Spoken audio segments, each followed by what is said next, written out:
اصلاح زمانہ ہے مقصد ہمارا۔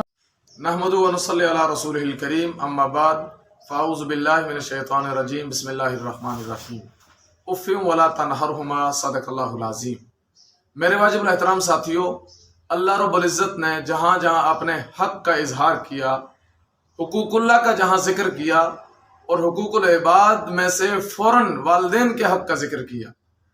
اللہ رب العزت کا فرمانا ہے کہ میں سارے گناہوں کو معاف کر سکتا ہوں، میرے ہاں معافی کا اعلان ہے، لیکن ان الشرک لظلم عظیم، شرک وہ بڑا گناہ ہے جس کا میرے ہاں کوئی معافی نہیں ہے۔ ان الشرک لظلم عظیم، بڑے گناہوں میں سے شرک ہے۔ اور فرمایا کہ اف ولا تنہرہما، ایک اور جگہ فرمایا وہن علی وہن وفصالہ، فرمایا کہ یہ جو والدین ہیں اور خصوصاً ان میں سے والدہ، وہ درد پہ درد سہتی ہے۔ وہ 9 مہینے اس کے لیے جینا 2 بار ہو جاتا ہے، اس کا کھانا اس کے لیے مشکل ہو جاتا ہے، اس کا سونا اس کے لیے پریشانی کا باعث بنتا ہے۔ یہ وہ ایام ہیں جب آپ کی والدہ نے آپ کو جنا نہیں ہوتا، جب آپ دنیا میں آئے نہیں ہوتے۔ آپ دنیا میں آئے نہیں ہیں، اپنی والدہ محترمہ کے بطن اور پیٹ میں رحم میں ہیں، تب سے اپنی والدہ کے لیے مشکلات کا باعث ہیں۔ لیکن جب آپ دنیا میں تشریف لے آتے ہیں تو اس کے بعد بھی آپ کی والدہ کبھی چین اور سکون سے نہیں بیٹھی۔ آپ اگر پیشاب کرتے ہیں تو آپ کی والدہ اس گیلی جگہ پہ خود سو جاتی ہے اور بچے کو خشک جگہ پہ سلاتی ہے تاکہ وہ پریشان نہ ہو۔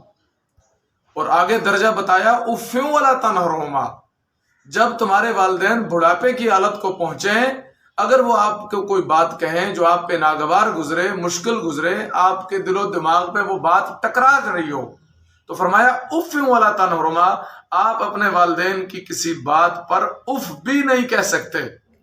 کتنا بڑا درجہ ہے۔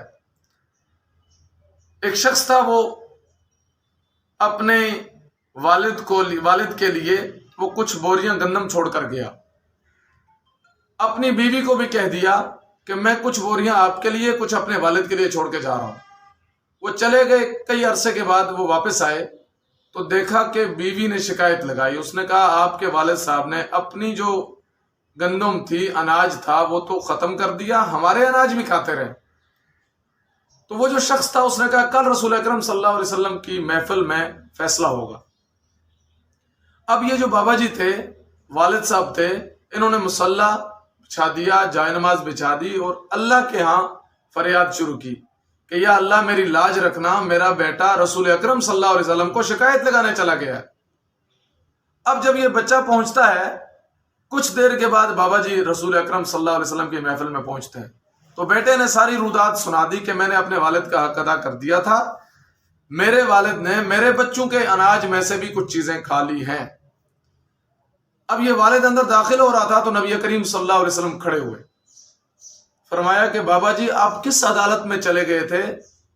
اللہ کی طرف سے حکم آیا ہے، وحی اتری ہے کہ والدین کا اپنی امت کو حقوق بتائیں کہ حق کیا ہے۔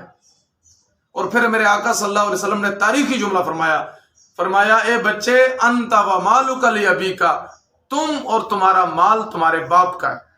علماء نے یہاں سے مسئلہ نکالا ہے کہ اگر آپ اپنے باپ کی چیز بغیر پوچھے اٹھائیں گے تو آپ کو گناہ ہوگا، آپ کے لیے جائز نہیں ہوگا، آپ اپنے والد سے پوچھیں گے، لیکن والد آپ کی چیز آپ کی اجازت کے بغیر اٹھا سکتا ہے۔ یہاں تک کہ والدین اگر کہیں کہ آپ بیوی کو طلاق دیں تو آپ دے دیں، والدین کی اتنی اطاعت ہے، والدین کا اتنا درجہ ہے۔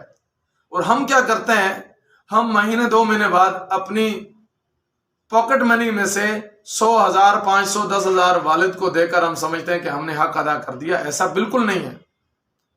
اصل جو حق ہے وہ یہ ہے کہ جب والدین آپ کے چلنے پھرنے سے رہ جائیں اور عاری ہو جائیں اور بالکل بچوں کی طرح ہو جائیں، ان کی باتیں بھی بچوں جیسی ہو جائیں، ان کے فیصلے بھی بچوں جیسے ہو جائیں، ان کا اٹھنا بیٹھنا چلنا مشکل ہو جائے اور وہ بیماری کے ان ایام میں چلے جائیں جہاں کسی کو ان کی صفائی کرنا، ان کا دھیان رکھنا، ان کا خیال رکھنا مشکل ہو جائے، ایسے وقت میں اپنے والدین سے دعائیں لینا، یہ ہے وہ اصل درجہ۔ تو اللہ تعالیٰ آپ کو اور مجھے صحیح معنوں میں اپنے والدین کا حق ادا کرنے کی توفیق نصیب فرمائے، خصوصاً والدہ کا۔ ایک صحابی آئے، انہوں نے فرمایا یا رسول اللہ صلی اللہ علیہ وسلم میرے اوپر سب سے زیادہ کس کا حق ہے؟ فرمایا والدہ کا۔ کس کا حق ہے؟ والدہ کا۔ تیسری دفعہ فرمایا والدہ کا۔ چوتھی دفعہ فرمایا آپ پر آپ کے والد کا بھی حق ہے۔ وجہ کیا ہے کہ ماں پریشانیاں بہت اٹھاتی ہے، ماں آپ کے لیے تکالیف بہت اٹھاتی ہے، آپ کو جننے سے پہلے بھی، آپ کو جننے کے بعد بھی، اس لیے والدہ کا حق زیادہ ہے۔ حضرت ابو ہریرہ رضی اللہ تعالیٰ عنہ اپنی والدہ کے لیے بہت پریشان رہتے تھے، کیونکہ وہ کافرہ تھی، مومنہ نہیں تھی، غیر مسلم تھی۔ فرمایا رسول اللہ صلی اللہ علیہ وسلم میں جنت میں جاؤں اور میری والدہ نہ ہو، یہ کیسے ہو سکتا ہے؟ آپ آج دعا فرمائیں۔ نبی اکرم صلی اللہ علیہ وسلم نے دعا کے لیے ہاتھ اٹھائے۔ حضرت ابو ہریرہ رضی اللہ عنہ بہت تیز قدموں سے گھر جا رہے ہیں۔ کسی پوچھنے والے نے پوچھا ابو ہریرہ آپ تو بہت میانہ روی سے چلتے تھے، آج اتنا دوڑ کیوں رہے ہیں؟ اسپیڈ کی وجہ کی ہے؟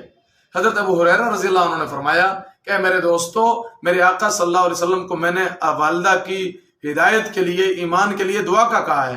آج میں دیکھنا چاہتا ہوں، میں پہلے گھر پہنچتا ہوں یا رسول اللہ کی دعا پہلے پہنچتی ہے؟ فرماتے ہیں کہ میں گیا، میں نے دروازے پہ دستک دی تو اندر سے نہانے کی آواز آ رہی تھی۔ والدہ نے فرمایا بیٹا میں نہا رہی ہوں، آپ دروازے پہ انتظار کریں۔ حضرت ابو ہریرہ فرماتے ہیں میں سمجھ گیا دعا قبول ہو گئی ہے۔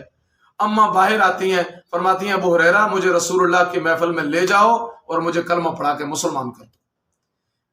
یہ ہے بچے کی اپنے والدہ کے لیے تڑپ، اور والدہ کا وہ مقام ہے کہ کسی نے بڑا پیارا جملہ میں اکثر اشعار پڑھا کرتا ہوں کہ رب نے ماں کو عظمت کمال دی ہے، اس کی دعا پہ آئی مصیبت بھی ٹال دی ہے۔ آقا نے ماں کے پیار کی کچھ یوں مثال دی ہے، جنت اٹھا کے اس کے قدموں میں ڈال دی ہے۔ اللہ تعالیٰ آپ کو اور مجھے صحیح معنوں میں اپنے والدین کا مطیع فرما بردار بنائے۔ وآخر دعوانا الحمدللہ رب العالمین۔